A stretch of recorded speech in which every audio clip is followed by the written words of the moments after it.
Welcome to Zoe Stories. My stepmom didn't like me, so she transformed me into her daughter. My stepmom didn't like me, so she transformed me into her daughter. I never thought my life would change so drastically the day my dad remarried. At 16, I had already learned how to keep my head down and stay out of the way. My mom had passed away when I was 10, and since then, it had just been my dad and me until Vanessa came along. Vanessa was everything my mom wasn't. Where my mom had been warm and caring, Vanessa was cold and calculating, always measuring me with a critical eye. She was beautiful, though, the kind of woman who could walk into a room and command attention without saying a word. And she made it clear from the start that I didn't fit into her picture-perfect life. At first, it was little things, subtle comments about my posture, my clothes, my lack of refinement. Then, it got worse. My dad, too busy with work to notice, left me alone with her more and more. And every time we were alone, she chipped away at me. "You're so awkward," she would sigh. "No confidence, no presence. It's embarrassing." I gritted my teeth and ignored her, but then she hit me where it hurt. "Your dad is considering sending you to boarding school. He thinks you need more structure." My heart pounded. I hated the idea of being shipped off, away from everything familiar. But Vanessa continued, her lips curling into a smirk. "There might be another way. A way for you to stay." That was the moment everything changed. I stared at her, my stomach twisting into knots. "Another way?" I repeated cautiously. Vanessa leaned back in her chair, inspecting her nails as if this conversation wasn't about to alter my life forever. "Yes. You see, the problem is that you don't fit in. Not in this house, not in polite society." Her eyes flicked up to meet mine, sharp and calculating. "But I could change that. I could make you into someone worth keeping." I swallowed hard, my throat dry. "What do you mean?" She smiled, and it sent a chill down my spine. "It's simple. You lack grace, charm, and sophistication. But I could teach you all of that. Molding raw material into something better." A pit formed in my stomach. I already knew there had to be a catch. "And how exactly do you plan to do that?" Her smirk deepened. "By transforming you into my daughter." I flinched, as if she had slapped me. "What?" The word barely escaped my lips. She crossed her legs, completely unfazed. "It's obvious, really. You've always been small, delicate, and, if I'm being honest, rather soft-featured for a boy. With the right training, the right clothes, the right behavior, you could pass as a girl. A proper, well-mannered daughter instead of a clumsy, forgettable boy. And if you become her, you stay."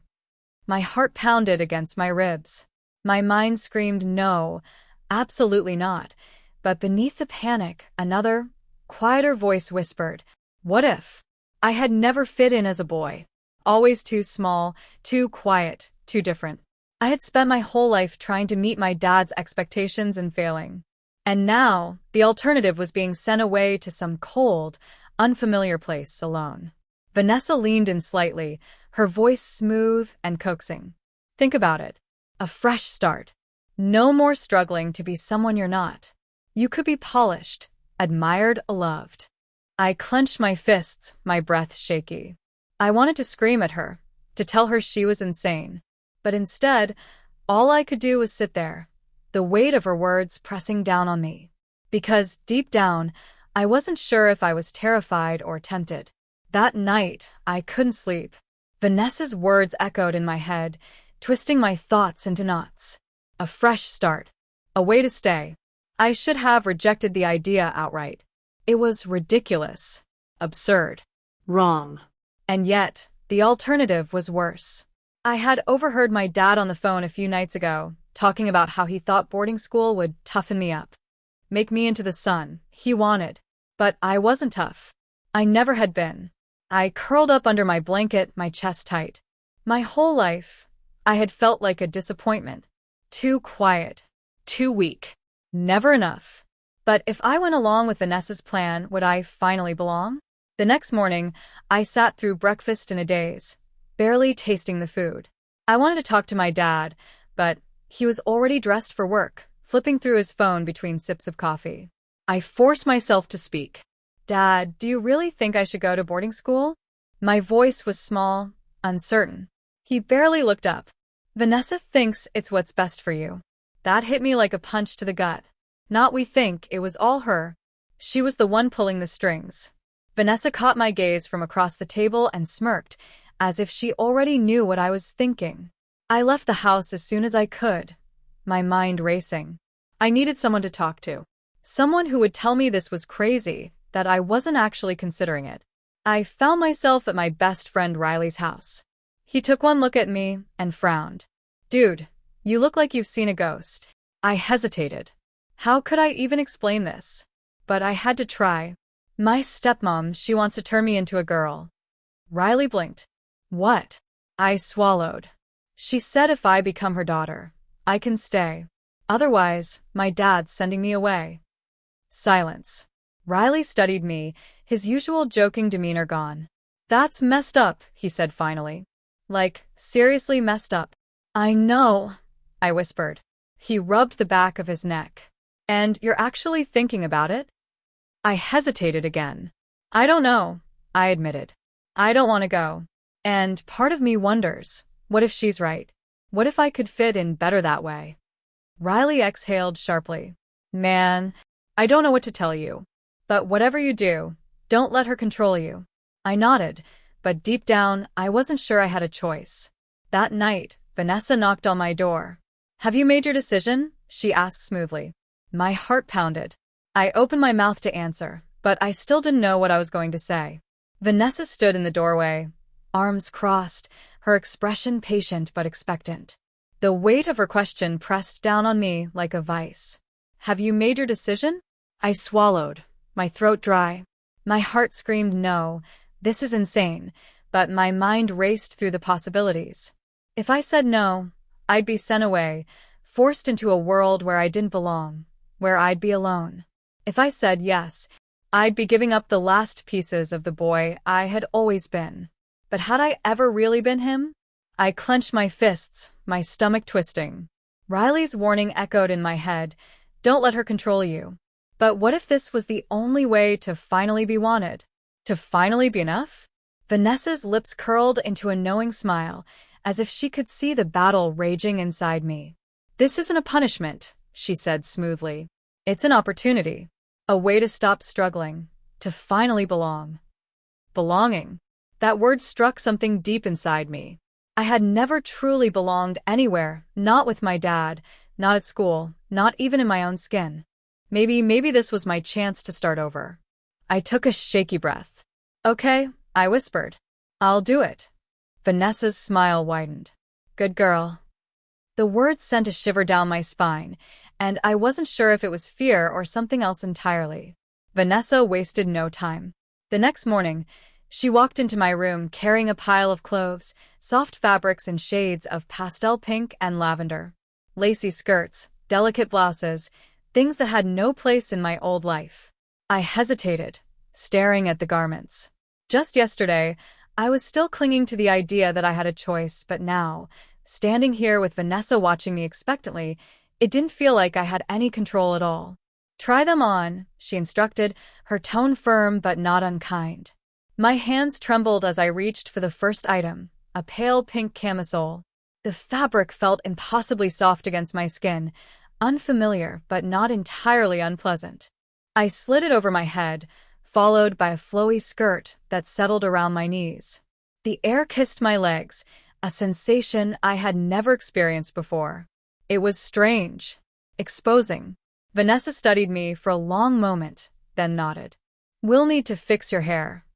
She led me to the bathroom, where she brushed my hair with slow, deliberate strokes. The gentleness of it caught me off guard, making something in my chest tighten. No one had ever done this for me before. As she worked, she spoke in a tone that was almost soothing. You'll get used to this, sweetheart. It'll feel natural soon enough. Would it? I met my own reflection in the mirror. The boy I had been was already fading, replaced by someone softer, more delicate. I barely recognized myself. The next few days were a blur of lessons, how to sit, how to walk, how to speak in a way that was more fitting. Vanessa corrected me constantly, each instruction chipping away at the person I used to be. At first, it felt like play acting, like I was wearing a costume. But as the days stretched on, something unsettling began to happen. The way I moved, the way I spoke, it all started to feel easier. Natural even. One afternoon, Vanessa took me out shopping. I walked through the mall with careful steps, hyper-aware of every swish of my skirt, every curious glance from strangers. My stomach twisted when the cashier called me Miss. Without hesitation. Vanessa beamed with pride. I should have felt humiliated. Instead, I felt something else. A strange warmth in my chest, a whisper of validation I wasn't ready to acknowledge. But just as quickly, doubt crashed over me. Was I losing myself? That night, I sat on my bed, hugging my knees. I thought about my dad, about Riley, about who I was before, the boy who had always felt out of place. And I wondered, had that boy ever really existed at all? The night of Vanessa's gala arrived, the event she had been preparing me for. My reflection in the mirror was almost unrecognizable, a girl in an elegant midnight blue dress, hair curled perfectly over my shoulders, lips painted a deep red. Vanessa stood behind me, adjusting the thin silver necklace at my collarbone. "You look perfect, darling." Perfect. My stomach twisted. I had spent weeks learning to move the way she wanted, speak the way she instructed, embrace the image she had sculpted. And yet, standing here now, I wasn't sure if I was wearing a mask, or if this was who I had always been underneath. Vanessa's voice broke through my thoughts. "Tonight is important. You'll smile, you'll charm them, and you'll prove that you belong." Belong. The word used to feel foreign. Now it wrapped around me like a heavy chain. The gala was overwhelming. Bright lights, elegant people, conversations humming like an unbroken current around me. I felt their eyes on me, admiring, assessing. And then I saw him, my dad. He stood near the bar, a drink clutched in his hand, eyes locked on me. His face was unreadable, but his silence was deafening. The last time we spoke, he barely acknowledged me. Now, his gaze burned into me like a question he was too afraid to ask. Vanessa's grip tightened on my arm. "Don't let him shake you," she murmured, her breath hot against my ear. "You are not the boy he abandoned. You are better than that." But was I? My father took a slow step forward, his expression shifting, recognition, hesitation, something dangerously close to regret. The air felt too thick. The walls too close. "I need to go," I whispered, pulling away from Vanessa. Her nails dug into my wrist. "No, you don't." I yanked free, my breath shaky. The room spun as I pushed past the crowd, my heels clicking against the marble floor. My pulse pounded in my ears. Outside, the cold air hit me like a slap. I gasped, my chest heaving. My reflection stared back at me from a darkened window, a girl who looked effortlessly poised, perfectly put together. But inside, I was a storm. I wasn't sure if I had escaped, or if I had lost the last piece of myself entirely. I didn't go back inside. Instead, I walked, the cold night air biting at my bare arms, my heels clicking on the pavement like a metronome counting down the seconds until everything finally made sense. But it didn't. I wasn't the boy I used to be. I wasn't even sure he had ever truly existed. Every time I tried to picture him, his slouched posture, his awkward presence, it felt like I was remembering a stranger. And yet, the girl staring back at me in every mirror, the one Vanessa had sculpted so carefully, she felt like a stranger too. So where did that leave me? I sank onto a bench, my heartbeat finally slowing. Somewhere inside the gala, Vanessa was probably fuming, and my father was probably still standing there, trying to understand what had just happened. But out here I was alone. Just me, stripped of expectation, stripped of pretense. And for the first time in weeks, that didn't feel so terrifying. I had spent so long trying to be what Vanessa wanted, fearing what my father thought, chasing an identity I wasn't sure was mine. But maybe I didn't need to have all the answers tonight. Maybe I just needed to breathe, to exist, to take one step at a time. Because whoever I was becoming, that was my choice to make. and I was ready to start figuring it out. Thank you for joining us on another captivating journey through Zoe's stories. Remember to hit that subscribe button and turn on notifications so you never miss a tale. Until next time, keep exploring, keep imagining, and keep believing in the magic of storytelling. See you in the next chapter.